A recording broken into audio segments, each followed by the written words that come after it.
came for relaxation after so many meetings. నీళ్ళలో కాలు గంటలు పడిపోతుంది ఇంకెక్కడ పడితే వాటర్ కావాలంటారు. బాగుందా మై హోమ్స్ బిల్డింగ్ అనేది గ్రేటర్ కమ్యూనిటీ. ఇదంతా బిల్డింగ్ ఇట్లా ఇలా ఇలా ఇలా పోయి కిందికి పోయి పైకి పోయి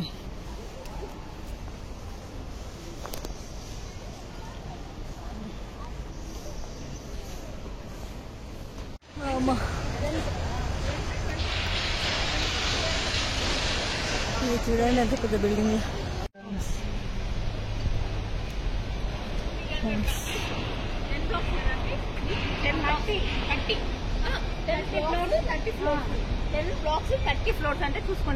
ఇది మై హోమ్స్ అన్నమాట. ఇక్కడ అందరూ సిస్టర్స్ ఉన్నాము. We all are here on my homes.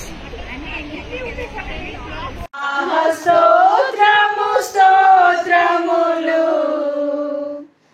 ఇంతవరకు కాచే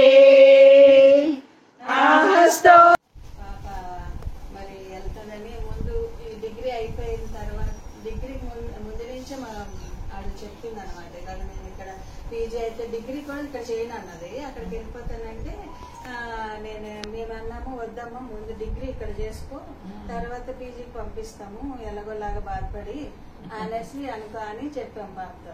చెప్పినప్పుడు చాలా డిగ్రీ చేసింది. డిగ్రీ కూడా ఈ కోవిడ్ వల్ల 4 సంవత్సరాలు అవ్వవలసింది ఇంకా 5 సంవత్సరాలు అవ్వాల్సింది 6 సంవత్సరాలు పట్టింది డిగ్రీ కూడా. బీడిఎస్ చదువుకుంది. అయిపోయిన తర్వాత ఇంకా వెళ్తానంటే ఇక్కడ మేమన్నాము ఆడపిల్ల ఒక్కరిది అంత దూరము పంపించడం ఇష్టం లేక ఇక్కడ పీజీ చేస్తే మ్యారేజ్ చేసుకోమ్మా, మ్యారేజ్ చేసుకుంటే అక్కడ ఉన్న అబ్బాయిని ఎవరినన్నా చూసి చేస్తాము అప్పుడు వెళ్ళి అక్కడ చదువుకుందంటే నాకు పెళ్లి అది ఇది అనద్దు మమ్మీ, ఇప్పుడు నేను చదువుకోవాలి, నేను పీజీ చేయాలా, ఉద్యోగం చేయాలి, ఇప్పుడు ఏం అలాంటివి పెట్టొద్దు అని చెప్పేసాను. సరే అని చెప్పి ఇంక మేమిద్దరం మాట్లాడుకొని బ్రదర్ నేను సరే ఎలాగో తను ఇష్టపడుతుంది చదువుకుంటాను అంటే మనం ఇలా కోర్స్ చేయడం కూడా మంచి పద్ధతి కాదని చెప్పి ఇంకా సరే పంపిద్దామని అనుకున్నాము. అయితే దేవుడి దగ్గర నేను ఎప్పుడు ప్రార్థన చేస్తున్నా, ప్రభా మరి అమ్మాయి అయితే అంత దూరము ఒక్కటి ఆడపిల్ల పంపించడము చాలా భయంగానే ఉంటుంది, నీ చిత్తం అయితే నీ చిత్తానికి వ్యతిరేకంగా ప్రభా ఏది జరగటానికి వీల్లేదు, ఎందుకంటే ఇది నీ కుటుంబం నువ్వే ఏర్పరిచావు, అందుకని మరి దేవుడు ఏర్పరిచిన కుటుంబం కాబట్టి మరి నీ బిడ్డలు ఇచ్చినవాడు నీవే, మరి భర్తనిచ్చేవాడు నీవే, నువ్వే సమస్తం ఇచ్చావు, నాకు ఇంతవరకు నడిపించావు అని చెప్పి ఇంకా అలాగే మరి దేవుడి దగ్గర నేను ప్రార్థన చేస్తా ఉన్నాను. నీ చిత్త ప్రకారం జరిగించు ప్రభు, ఏదైనా కూడా నీ చిత్త ప్రకారమే సమకూర్చి జరిగించి అన్నప్పుడు ప్రతి ఒక్క విషయంలో కూడా ఆమె అన్ని ఆన్లైన్లో అన్ని బుక్ చేసుకోవడం, అన్ని కాలేజీలు అప్లై చేయడము, తర్వాత ఈ కన్సల్టెంట్కి వెళ్ళామక్క. వెళ్ళిన తర్వాత కన్సల్టెంట్ వాళ్ళతో కూడా కన్సల్ట్ చేసుకుని వాళ్ళ ఒపీనియన్ అవన్నీ తీసుకున్నాము. ఎగ్జామ్స్ ఏమో పెట్టారు, అవి కూడా పాస్ అయింది బాగానే, అవన్నీ కూడా జరిగింది. ప్రాసెస్ అంతా కూడా ఏంటో త్వరగానే జరిగిపోయింది, అసలు అనుకోలేదు నేను. తను మరి స్లాట్ బుక్ చేసుకుంది, తనే స్లాట్ బుక్ చేసుకుంది వీసాకి, అన్ని అయిపోయినాయి. వీసా కోసము వీసా డేట్ కూడా ఫిక్స్ అయింది. ఫిక్స్ అయినప్పుడు ఆ వీసాకి వెళ్ళడానికి వాళ్ళు ఏమడుగుతారో ఏమో అని చెప్పి చాలా భయపడతా ఉందన్నమాట. ఇంకా భయపడిపోయి మా మమ్మీ నాకు చాలా భయం వేస్తుంది అలా అంటే లేదు ప్రార్థన చేసుకున్నా, దేవుని చిత్తం అయితే అవుతుంది లేకపోతే లేదు. అవును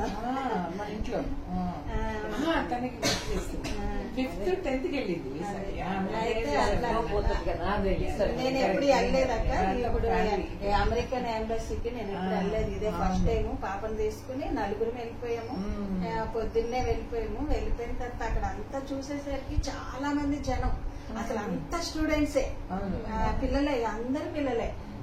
వీళ్ళందరిని చూసేసరికి నాకు అనిపించింది మానవ హృదయం కదా, నాకైతే దేవుని మీద నమ్మకం ఉంది కానీ మళ్ళీ అక్కడ అంతమందిని చూసేసరికి ఇంకా నాకు కూడా అనిపించింది ఇంతమందిలోని నా కూతురికి ఎలా సెలెక్ట్ అవుతుంది, అని చెప్పేసి నేను అనుకున్నా. ప్రభు ఇదంతా నీ ఏర్పాటు, నీ చిత్తం అయితే జరిగించు అని చెప్పి వాళ్ళందరూ చాలా మంది ఉన్నారనమాట. అయితే తర్వాత వస్తున్నారు, ఇది ఇంటర్వ్యూ అయిపోయి వస్తున్నప్పుడు అందరూ ఒక్కొక్కరు ఏడ్చుకుంటూ వస్తున్నారు, ఒక్కొక్కరు నవ్వుకుంటూ వస్తున్నారు. వాళ్ళని చూసినప్పుడు చాలా బాధ అనిపించింది. బాధ అనిపించి ఏంటి ఇట్లా అన్న, పాపం అందరు సంతోషంగా వచ్చిన వాళ్ళు బాగానే ఉంది కానీ ఏడుస్తా వస్తే ఎలాగా ప్రభా అని చెప్పేసి అనుకుంటా ఉన్నాను. అనుకుంటుంటే ఇంకా ఈ అమ్మాయి కంటే ముందు కూడా తిన తీసుకున్న కోర్స్కే ఇంకొక అమ్మాయి వెళ్తుందంట. ఆ అమ్మాయి ఇంటర్వ్యూ వెళ్ళేసరికి ఏం అనుకుందంట, ఇంకా నాకు అయిపోయింది, ఆమె సెలెక్ట్ చేస్తే నన్ను ఎలాగా రిజెక్ట్ చేస్తుంది, ఇంకా నేను రిజెక్ట్ అయిపోతాను అనుకుందంట. ఆ భయంతో వెళ్ళింది. తర్వాత ఆమె వేసిన క్వశ్చన్లకి ఈమె ఆన్సర్ కూడా చెప్పలేదు. అసలు రిజెక్ట్ అవ్వటానికి అన్ని అవకాశాలు ఉన్నాయి ఈమెకు. కానీ ఏమడిగింది ఒకసారి తెలుసు. యాక్చువల్లీ హెల్త్ ఇన్ఫర్మాటిక్స్ కోర్స్ అని ఇద్దరు అమ్మాయి కూడా హెల్త్ ఇన్ఫర్మాటిక్స్ కోర్స్ తీసుకుంది. అయితే ఆమెకి సేమ్ క్వశ్చన్స్ అడిగింది. ఎట్లా అంటే why are you taking this course, what interest you in this course అని అడిగితే ఆమె చెప్పింది. ఇంకా నాకు ఆమె హెల్త్ ఇన్ఫర్మాటిక్స్ అని తెలిసాక నేను ఫుల్ టెన్షన్ అయిపోయినా. అంటే అందరు ఏమంటున్నారంటే ఎవరు మెడికల్ బ్యాక్గ్రౌండ్ నుంచి ఉండరు, ఎక్కువ మంది అందరూ కంప్యూటర్ సైన్స్ అనుకుంటున్నారు. నువ్వు మెడికల్ బ్యాక్గ్రౌండ్ కాబట్టి నీకు పక్కా యాక్సెప్ట్ అనుకుంటే ఇంకా నాకు ఎవరు ఉండరు కదా, నేను ఒక్కదాన్ని నేను ఎట్లాగోనే చెప్పేస్తాను అనుకుంటే నా ముందామే నా సేమ్ కోర్స్ వచ్చింది. యాక్సెప్ట్ అయింది. అయితే ఒకళ్ళు యాక్సెప్ట్ అయితే ఇంకోళ్ళు పక్కగా రిజెక్ట్ చేసేస్తారు అనమాట నెక్స్ట్ రౌండ్. ఇంకా అక్కడ అన్ని అవకాశాలు ఉన్నాయి. నీ క్వశ్చన్ అడిగితే ఆన్సర్ చేయలే. నేను తడబడిపోయింది. నేను ఇంకా చాలా టెన్షన్ అయిపోయింది. ఇంకా అలా చెప్పేసరికి ఆమె యాక్సెప్ట్ అయిపోయి నాకు రిజెక్ట్ అయిపోయింది. బ్రెయిన్ లో ఇంకా ఫిక్స్ అయిపోయింది, నా పోయింది పోయింది అనుకుని. ఇంకా నేను వెళ్ళేసరికి మళ్ళీ 6 months కి మళ్ళీ అప్లై చేసుకుందాం అన్నట్టు, లేకపోతే వేరే కంట్రీకి వెళ్దాం. నీకు అదే అడిగింది సేమ్. ఆమె అడిగితే తర్వాత నేను కొద్దిగా ఆమె చూడండి వెయిట్ చేయడం, అసలు నువ్వు నీ ఆన్సర్ సరిగ్గా లేదు, మళ్ళీ you have to give me better answer అని అంటే అప్పుడు ఆమె ఆన్సర్ ఇచ్చింది నాకు గుర్తొచ్చి దేవుని కార్యమే. అయితే అట్లా అప్పుడు బయటకు వచ్చి అన్నది, మమ్మీ కేవలం ఇది దేవుని కార్యమే, మీ ప్రార్థన లేని మమ్మీ, లేకపోతే నేను కంపల్సరీ రిజెక్ట్ అవ్వాల్సిందే అని చెప్పి అంటే ఒక ఛాన్స్ ఇచ్చినట్టు. లేకపోతే ఛాన్స్ అసలు ఇయ్యనే ఇయ్యారు. ఎక్కడ రిజెక్షన్ చేయాలంటే ఆలోచిస్తారు. ఆ ఒబామా చెప్పేసాడు, మీరు వినా కంప్యూటర్స్ నేర్చుకోకపోతే బెంగళూరు అందరూ వచ్చేస్తారు అమెరికాకి అని చెప్పాడు ఒకసారి. అంటే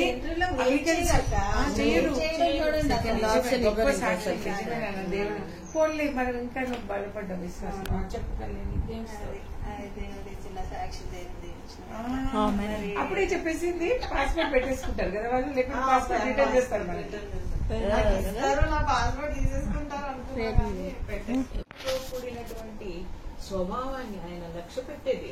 ఎందుకంటే ఆయన స్వభావము అదే కదా. ఇప్పుడు ఆయన్ని సిలువేసే ముందు మరి ఆయన్ని కొట్టడానికి ఎట్లొచ్చినారంట, కత్తులతో బుధీలతో కొట్టడానికి. ఎందుకు అవసరమే లేదు, నేను మీ ఎదురుగానే ఉన్నాను నన్ను పట్టుకున్నట్టు కదా. ఆయన వీరత్వం చేయలేదు. అది రాయబడిన మాట ఏంటంటే సిలువ మరణము పొందినంతగా ఆయన తగ్గించుకున్నాను. మనం చాలా సార్లు చెప్పుకుంటాం కానీ తగ్గింపు అనేది మనకి ఉండదు, దీనత్వం అనేది మనకి ఉండదు.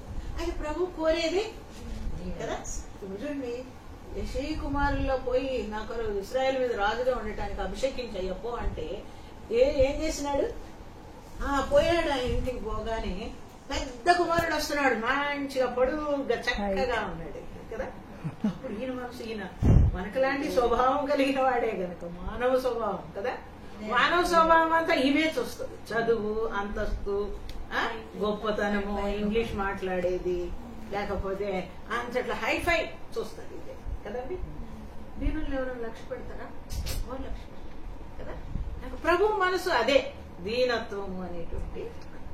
అది ప్రభు సిలువ చెంతకి ఎట్లా తేబడినారంట, ఎట్లా గొర్రె పిల్లవని వదకు తేబడిన గొర్రె పిల్ల. వదకంటే కొట్టి చంపడానికి తీసుకెళ్లే గొర్రె పిల్ల మరి తీసుకెళ్తుంటే నన్ను ఎందుకు ఎదురు తిరిగి చెప్పుద్దా? నోరు లేదు, దీనత్వం కదా. కనుక ప్రభు కూడా అట్లే వెళ్ళారు. దేవుని బిడ్డలంగా మనం కూడా దీనమైనటువంటి స్వభావం కలిగి, దీనులనే ఆయన లక్ష్య పెట్టేటువంటి ప్రభువు మనం తగ్గించుకుని దీనత్వంతో ప్రార్థించినప్పుడు ఏ ప్రార్థనకైనా సరే తప్పకుండా జవాబు దొరుకుతుంది. అది మనం ఇక్కడ నమస్కారము అంటే నేను ఇది చెప్తా ఉన్నాను కదా. కనుక మూడవదిగా ఈ 3 సంగతులు చూస్తున్నాము 2 వచనాల్లో అని చెప్పాను. మొట్టమొదటిగా కృతజ్ఞతాస్తుతులు, రెండవదిగా కీర్తించాల గణపరచాల ఆయన్ని, తర్వాత మూడవదిగా నమస్కారము చేయించున్నాను అంటే తగ్గింపు స్వభావం కలిగి. అందుకే అపోస్తలుడైన పౌలు అంటాడు, నేను క్రీస్తును పోలి నడుచుకున్న ప్రకారము నన్ను పోలి నడుచుకుంటే. ఎందుకంటే నేను ఆయన స్వభావాన్ని కలిగి ఉన్నాను. ఆయన దేవుని బిడ్డ అయిన తర్వాత ప్రభువైన యేసుక్రీస్తు వారు ఈయన నేను ఏర్పరచుకున్న సాధనం అని చెప్పిన తర్వాత ఎన్ని శ్రమలు పొందాడో మనం చూస్తాం కదా. అడుగులో కూడా దేవుని బిడ్డలు అన్నప్పుడు ఆయన స్వభావంలోకి మార్చబడాలి, ఆయన పోలి నడుచుకోవాలి అంటే మనకి దీనత్వం అవసరము. తర్వాత రెండవదిగా ఏమవసరం అంట, మనం చూసిన దానిలో ఏమవసరం, శ్రమలు, తగ్గింపు, దీనత్వము తగ్గింపు ఇదంతా అవసరము. తర్వాత రెండవది ఏంటంటే శ్రమలు అవసరం. మన నిర్గమకాండం 1వ అధ్యాయంలో చూస్తున్నాం, ఇశ్రాయేలు ప్రజల్ని శ్రమ పెట్టిన కొలది వారు ఏం చేస్తున్నారంట, విస్తరిస్తూ వచ్చింది వారి సంఖ్య. వారి సంఖ్య ఏం చేస్తా ఉంది, ఈ శ్రమ అనేది విస్తరణకు, లేకపోతే అభివృద్ధికి, లేకపోతే ఉన్నతమైన స్థితికి మనల్ని. ఎవరు కూడా కొద్ది స్థితిలో నుంచి గొప్పవాళ్ళుగా చేయబడిన వారు ఎవరు కూడా లేరు కదా. అబ్బో ఒకప్పుడు ఎట్లున్నారు, అబ్బో చిన్న గుడిసెలో ఉన్నారు, ఆ పాకలో ఉన్నారు అనుకుంటాం కొంతమందిని చూస్తే. ఇప్పుడు వెళ్ళి వాళ్ళ ఇంట్లో పోయి చూస్తే ఏముంది, అంత మేడం ఇద్దే బంగ్లాలో వాళ్ళు. ఎవరి గొప్పతనం ఇది కా, ఎవరిది కూడా.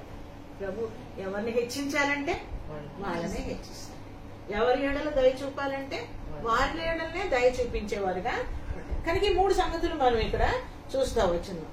తర్వాత 4వది ఏంటంటే ఈ 2 వచనాల్లో 4 అంటే 2 ఆఖరి భాగంలో ఉంది చూడండి. నీ నామం అంతటికంటే నీవు ఇచ్చిన వాక్యమును గొప్ప చేసి ఉన్నావు. తర్వాత నీ కృపా సత్యములను బట్టి నీ నామమునకు కృతజ్ఞతాస్తుతులు. దేన్ని బట్టి కృతజ్ఞత చెల్లించాలి మనం? ఆయన కృప, ఆయన సత్యం. ఆయన కృప మన ఏడలు ఎట్లా ఉందంట, హెచ్చైందిగా కదండి. ఆయనే కృప చూపకపోతే, కనికరించకపోతే, జాలి పడకపోతే, మన ఏడలు దయ చూపించకపోతే మనం ఈ రీతిగా కూడా చేరేవాళ్ళము. కనుక ఆయన కృపను తలంచుకోవాలి. తర్వాత ఆయన సత్యవంతుడు. ఎటువంటి వాడమ్మా? సత్యవంతుడు. మాట అవునంటే అవును, కాదంటే కాదు. ఎవరు మనం చంపేది కాదురా బాబు, అటు చేయవురా బాబు అన్నాం, సువార్తలు వెళ్తాం, ఏదో ఒకటి కల్పించి చెప్పేస్తే కాదు. అది ఉన్నదన్నట్టుగా మనము చెప్పాలి. ఎందుకంటే వాడు చంపిన పర్వాలా, మనల్ని పోలీస్ స్టేషన్ తీసుకుపోయినా కూడా పర్వాలేదు. సత్యానికి వ్యతిరేకంగా మనం ఏది కూడా చేయకూడదు. కనుక మన దేవుడు ఎటువంటి వాడంట, అబద్ధమాడు పెదవులు యెహోవాకు హేయములు అంటున్నాడు కదా. ప్రభు అబద్ధమాడనేటువంటి ఆయన సత్యవంతుడైన దేవుడు, మాట తప్పనటువంటి. కనుక ఆయనలో 2 స్వభావాలు ఇక్కడ మనం చూస్తున్నాం. ఒకటి ఏంటంటే కృప, రెండవదిగా ఏంటంటమ్మా సత్యము. దాన్ని బట్టి మనం ఏం చేయాలా, కృతజ్ఞతాస్తుతులు చేయాలి. మొట్టమొదటిగా పూర్ణ హృదయముతో స్తుతించాలి, కృతజ్ఞతాస్తుతులు చెల్లించాలి. రెండవదిగా ఆయన్ని కీర్తించి గణపరిచే వారంగా ఉండాలి. తర్వాత ఏంటంటే నమస్కారము చేసేవారుగా. ఎట్లా నమస్కారం చేయాలి, తగ్గింపు స్వభావం కదా. ఎవడు దీనుడే నరిగిన హృదయం గలవాడు వారినే దృష్టిస్తాను అంటున్నాడు కదా. పేతురు పత్రిక వెళ్ళేటప్పటికి అక్కడ కూడా ఏం రాయబడిందంటే, ఆయన యొక్క బలిష్టమైన చేతి కింద దీన మనస్కులుగా ఉండండి, తగిన సమయంలో మిమ్మల్ని హెచ్చిస్తాను. 3-4 సంవత్సరాల నుంచి అమెరికా పంపాలా, లండన్ పంపాలా, ఆడ పంపాలా, ఏడ పంపాలా అని తిరుగుతున్నాం.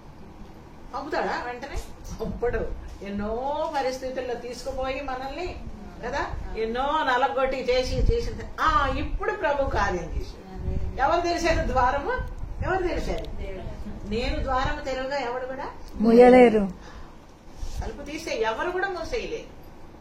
ఏ విషయమైనా సరే, పెళ్లి విషయమైనా సరే, ఉద్యోగ విషయమైనా సరే, చదువు విషయమైనా సరే, ఏ విషయం అమెరికా చూద్దామని పోతాం అనుకుంటే కూడా దేవుడు ద్వారం తెరవకుండా మనకు కదా. నేను కార్యము చేయగా త్రిప్పివేయగలవాడు ఎవడు? ఎవడు? కనుక ఆయన సత్యవంతుడైన దేవుడు. కనుక ఈ 2 వచనాల్లో ఈ 4 సత్యాలను మనం గ్రహిస్తా ఉన్నాం. తర్వాత 3వ వచనం చూడండి. 3వ వచనం వచ్చేసేటప్పటికి అక్కడ మళ్ళా ఒకటో స్టార్ట్ అయిపోయింది. ఏంటంటే నేను మొరపెట్టు దినమున నీవు నాకు ఉత్తరం ఇస్తుంది. ఎప్పుడు ఉత్తరం ఇస్తాడు మన ప్రార్థనలకి? ఎప్పుడైతే కృతజ్ఞతాస్తుతులు చెల్లిస్తామో, ఎప్పుడైతే ప్రభువును గణపరుస్తామో, ఎప్పుడైతే స్తుతిస్తామో, ప్రభు ఈ కార్యాన్ని నువ్వు చేసినావు, నీకు వందనాలు. స్తుతిలోని శక్తి అని ఒక సహోదరి మంచి పుస్తకం రాసింది. ప్రతి విషయంలో కూడా స్తుతే, ప్రతి విషయంలో కూడా స్తుతే. వాళ్ళ కూతురుకు ఎవరికో దెయ్యం పట్టిందంట. ఆ దెయ్యం గురించి మరి దేవుడి ఎవరు స్తుతిస్తారా? ప్రభువా మమ్మల్ని ఈ పరిస్థితిలో తీసుకుపోయి ఈ పాప ద్వారా మాకు నేర్పిస్తున్న పాఠాలను బట్టి నీకు వందనాలు, స్తుతులు చెల్లిస్తున్నా ప్రభు. నీ చిత్తానుసారంగా ఆమెలోంచి తొలగించినావని నేను స్తుతిస్తున్నాను. స్తుతే. కొన్ని దినాలకి ఆ దెయ్యం అంతు లేకుండా స్తుతిలో ఉన్నటువంటి శక్తి. మనం ఏదైనా కార్యాలు జరగాలంటే, ఏదన్నా స్వరముండ